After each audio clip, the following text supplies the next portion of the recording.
dadkii meelaha isugu soo baxay mid kamid ah inta soo istaa wuxuu leeyahay nabi maxamedow maanta waan ku camiray adna hadhow iyo cabiri iyo camir oo sidee maanta waan ku camiray nabi maxamedow maanta waan ku camirnay adna qiyaamaha noo camir insha Allah xafladaadii baan camiray goormuu nabi xaflada la dhigo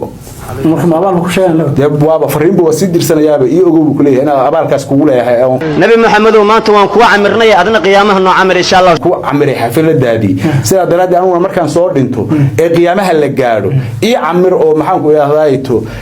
anigi Soomaaliya garan ilaahayna aan hambalyo u dirna aan dhahna alxamdulillah waa wax aan la qaadan karin way wax aan la qaadan karin way in maanta jiilkii dhalinyarada Soomaaliyeed soo istaageen yiraahdaan maxamedow waa ku camiray xafladaadii anaga taanada noo camir maxaa ma aakhir xaflad ku dhiganaya ya waa ajaa'ibta qaar waa la sheegay oranaya muxuu ahaa ilaahay hambali aan u diray haduu nabi maxamed naga soo saar war goorma la isticmaali jiray laba hambali oo diray ma quraankay ku timid nabi maxamed baa yiri masxaadi baa yiri idan sida agteen qaar suufi ay waxay sameeyeen waxay dhahan hambali waxa u direena ilaahay xawla wala quwwata illa billah ilaahay ayaa hambali u direena maadaama uu nabi maxamed sallallahu alayhi wasallam naga soo saaray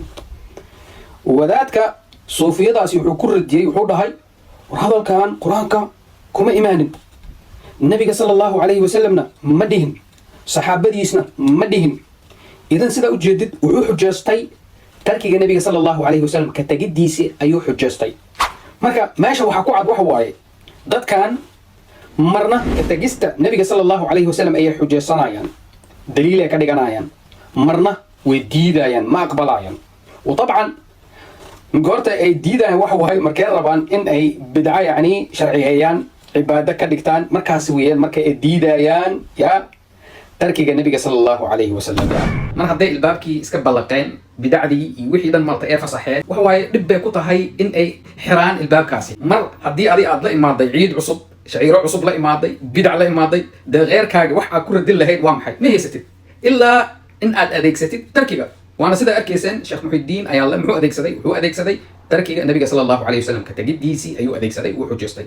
وانا صحويا سيده صحابه اي سمين جيرين وحجيسن جيرين تروكتي النبي صلى الله عليه وسلم كتجديسي اي اديك سنجرين لان محايا لي تروك النبي صلى الله عليه وسلم كتجديسي يا مع وجود المقتضي يعني باهدي اي جرتي الا سمي شيغاسي اي جرتي وهدنا مانعي ماشي او كمقنا وهدنا ان سمينين او كتغي النبي صلى الله عليه وسلم سنه وحا الا لغا تغو هدا لا imaadana shaygaasi waa maxay de waa bidca waay idan waxa waaye tarkiga iyo ka tagista nabiga sallallahu alayhi wasallam waxay kamid tahay ba aslan sunnadiisa ay kamid tahay usuuliyintana aslan ficilka ay hoos keenayaan tarkiga marka sida saxda ah waa sidaas weeyaan mar hadii aday ilbaabka isku furtid غيرkaaga sida hadda maqlaysan ya ninka dhahay hambali waxa u direena ilaahay u direena wala hawla wala quwwata illa billah qofka noocaasi oo kala ah de qofka oo bidacda dabaalanayo qaab oo ku radin laha ma haysto marka suufiya waxa leeyahay warnamayahu ilaahay ka cabsada waa maxay ciidan cusub ah ku soo darsateen ya shaciiradan cusub ah ku soo darsatay waa maxay soo ma ahayn oo ciyaada in ay tahay tawqiifiya ya idin fasaxay ya idin sheegay in maalintaasi ciid laga dhigto ya shaciiro cusub in lagu soo daro diinta ya idin sheegay nabigeena sallallahu alayhi wasallam buu soomi jiray soonkaasina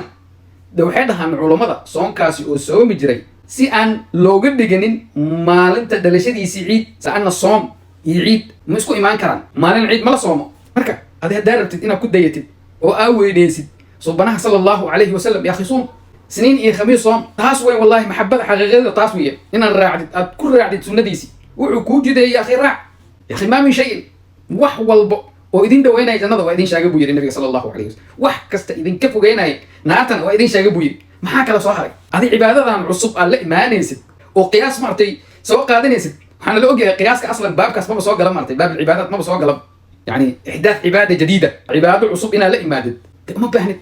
قياس كان أصلا وحا لو أذيك صدا قياس وحا واي مركز ضروري جرتوية هذه ضرورة ماشي أكو جرتو وامحي إنا عبادة عصب لا إمادة وامحي وما بهنت يا أخي يكفيك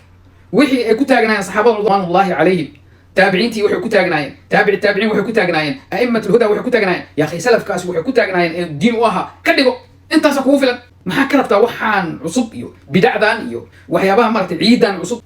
هذا والله افضل لك يا باغي الإحسان يطلب ربه ليفوز منه بغاية الآمال انظر إلى هدي الصحابة والذي كانوا عليه في الزمان الخالي واسلك طريق القوم أين تيمموا خذ يمنة ما الدرب ذات شمال تالله ما اختاروا لأنفسهم سوى سبل الهدى في القول والأفعال درجوا على نهج الرسول وهديه وبه اقتدوا في سائر الأحوال نعم الرفيق لطالب يبغي الهدى فمآله في الحشر خير مآل القانتين المخبتين لربهم الناطقين بأصدق الأقوال التاركين لكل فعل سيء والعاملين بأحسن الأعمال أهواؤهم تبع لدين نبيهم وسواهم بالضد في ذي الحال ما شابهم في دينهم نقص ولا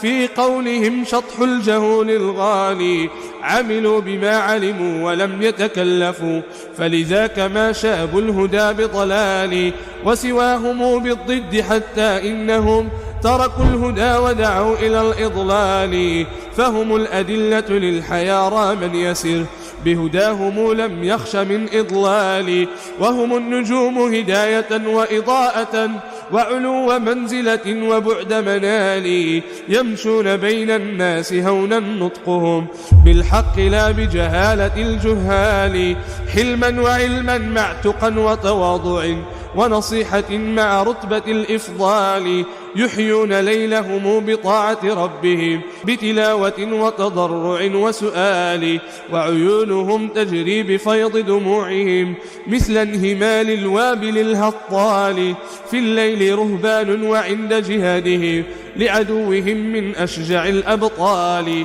وإذا بدا علم الرهان رأيتهم يتسابقون بصالح الأعمال بوجوههم أثر السجود لربهم وبها أشعة نوره المتلالي ولقد أبان لك الكتاب صفاتهم في سورة الفتح المبين العالي وبرابع السبع الطوال صفاتهم قوم يحبهم ذو إذلال وبراءة والحشر فيها وصفهم وبها الأتى وبسورة الأنفال.